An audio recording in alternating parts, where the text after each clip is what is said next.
सो welcome back dear students. आज हम structure of atom के लास्ट लेक्चर में डिस्कस करेंगे कुछ इम्पॉर्टेंट ग्राफ या कर्व्स के बारे में जो एनसीईआरटी के साथ साथ आपके कंपटीशन के पॉइंट ऑफ व्यू से भी बहुत इम्पॉर्टेंट हैं, जिन पर आपको क्वेश्चंस मिलते हैं। तो वो ग्राफ है curves of orbital wave functions, probability density and radial probability density with respect to the radius of atomic orbital. Orbital wave function जिसे हम साइज से रिप्रेजेंट करते हैं, ये तो आपको पता ही है क्या होता है। It represents the amplitude of electron wave, जिसके बारे में आपने पढ़ा था कि इसका कोई फिजिकल सिग्निफिकेंस नहीं होता। बट इसका स्क्वायर जो कि प्रोबेबिलिटी डेंसिटी है, साइज स्क्वायर, इसका एक बड़ा इंपॉर्टेंट सिग्निफिकेंस है, क्योंकि ये इलेक्ट्रॉन में किसी भी ऑर्बिटल के किसी भी रीजन में इलेक्ट्रॉन्स के मिलने की प्रोबेबिलिटी को एक्सप्लेन करता है। ठीक है। और थर्ड एक चीज और आती है, that is radial probability density, जिसे हम रिप्रेजेंट करते हैं 4πr² साइज स्क्वायर से। ठीक है। ये क्या होता है, इसको समझने के लिए अगर आप यहाँ पे देखो, suppose it is the orbital, यहाँ पे ये न्यूक्लियस है, ये एटम के सेंटर में न्यूक्लियस है, और आपको पता है कि ऑर्बिटल कोई एक लाइन तो नहीं है, it is a region of space जहां पर इलेक्ट्रॉन के मिलने की प्रोबेबिलिटी मैक्सिमम है। तो सपोज ये वो रीजन है जिस रीजन को हम ऑर्बिटल बोलते हैं, जहां पर इलेक्ट्रॉन के मिलने की प्रोबेबिलिटी मैक्सिमम है। तो ये वो वॉल्यूम है जिस वॉल्यूम में हम इलेक्ट्रॉन की मैक्सिमम डेंसिटी कंसीडर कर सकते थे। इस वॉल्यूम को हम कैसे निकालेंगे, सपोज इनर रेडियस इस ऑर्बिटल का है स्मॉल r, और जो आउटर रेडियस है that is r plus D R, मतलब ये जो छोटा सा डिस्टेंस है ये किसका है, इट इज डी आर। तो एक्सटर्नल रेडियस कितना हो गया, r प्लस डी आर।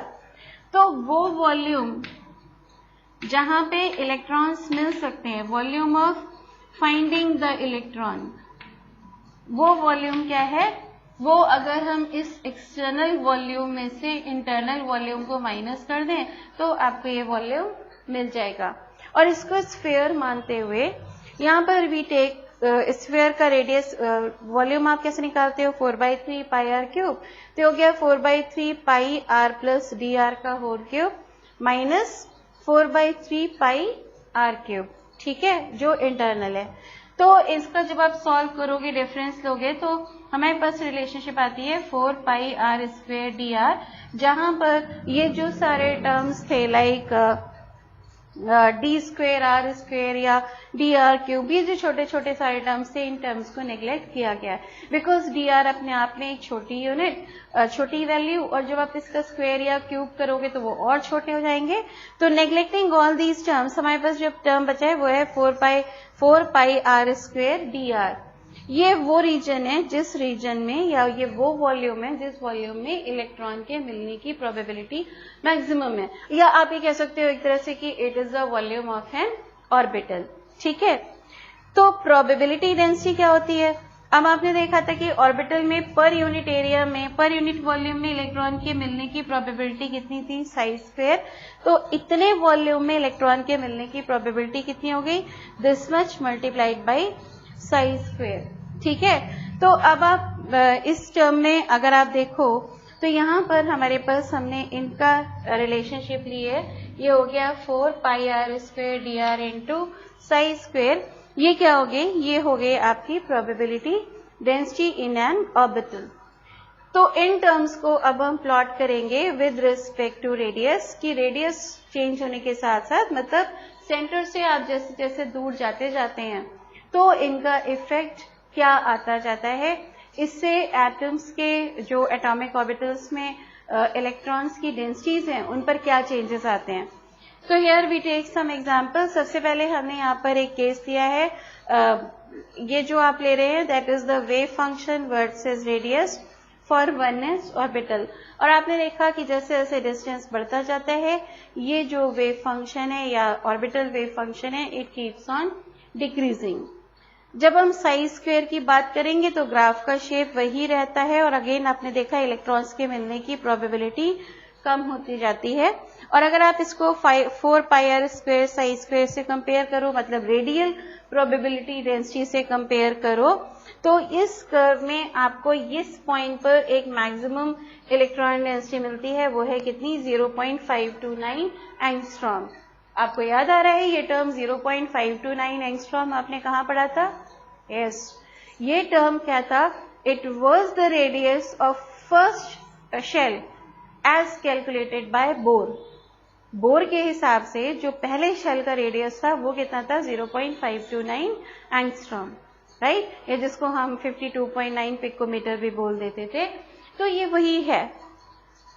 फिर से आपको इस बात का प्रूफ मिल जाता है कि जो पहले के एटॉमिक मॉडल्स थे स्ट्रक्चर के और जो रिसेंट मॉडल्स हैं उनमें पहले वालों में कुछ गलत नहीं था, वो काफी कुछ सही थे, लेकिन सिर्फ ये कि उनके बारे में उतने ज्यादा एक्सप्लेनेशंस हमारे पास नहीं थे जो अब यहाँ पर हमारे पास एक्सप्लेनेशंस हैं।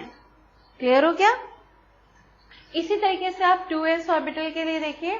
2s ऑर्बिटल का वेव फंक्शन पहले डिक्रीज होता है, 0 होता है, फिर नेगेटिव जाता है, देन इट इंक्रीजेस। तो वो पॉइंट जहां पर आकर के इसके इलेक्ट्रॉन के मिलने की डेंसिटी 0 हो गई, प्रोबेबिलिटी 0 हो गई या वेव फंक्शन 0 हो गया, वो क्या हो गया? That is node. और जब हम यहाँ पे साइज स्क्वायर का ग्राफ लेंगे तो अब देखिए ये वाला पार्ट तो साइज स्क्वायर में भी सेम रहेगा यहाँ पे, लेकिन ये जो नेगेटिव वाला पार्ट था, जब आप नेगेटिव पार्ट का स्क्वायर करोगे तो इट विल बिकम पॉजिटिव।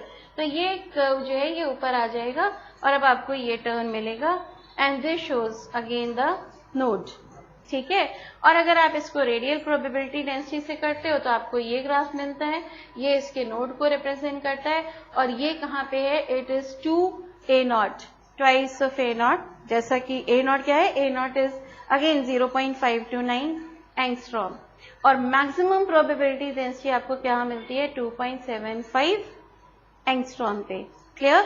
तो इस तरह से हम किसी भी ऑर्बिटल के लिए ले सकते थे उनके ये सारे कर्व्स जो आपको शो करते हैं कि बोर मॉडल और structure, modern structure of atom या 3 डायमेंशनल स्ट्रक्चर ऑफ एटम में काफी कुछ सिमिलैरिटीज हैं। द ओनली डिफरेंसेस कि बोर मॉडल क्या था? बोर मॉडल 2 डायमेंशनल मॉडल था जहां पर हमें बहुत सारी चीजों के बारे में जानकारी नहीं थी, शायद because of lack of technologies, शायद उस समय इतनी एडवांस नहीं थी कि जिनकी इतनी फर्दर स्टडीज आगे की जाए।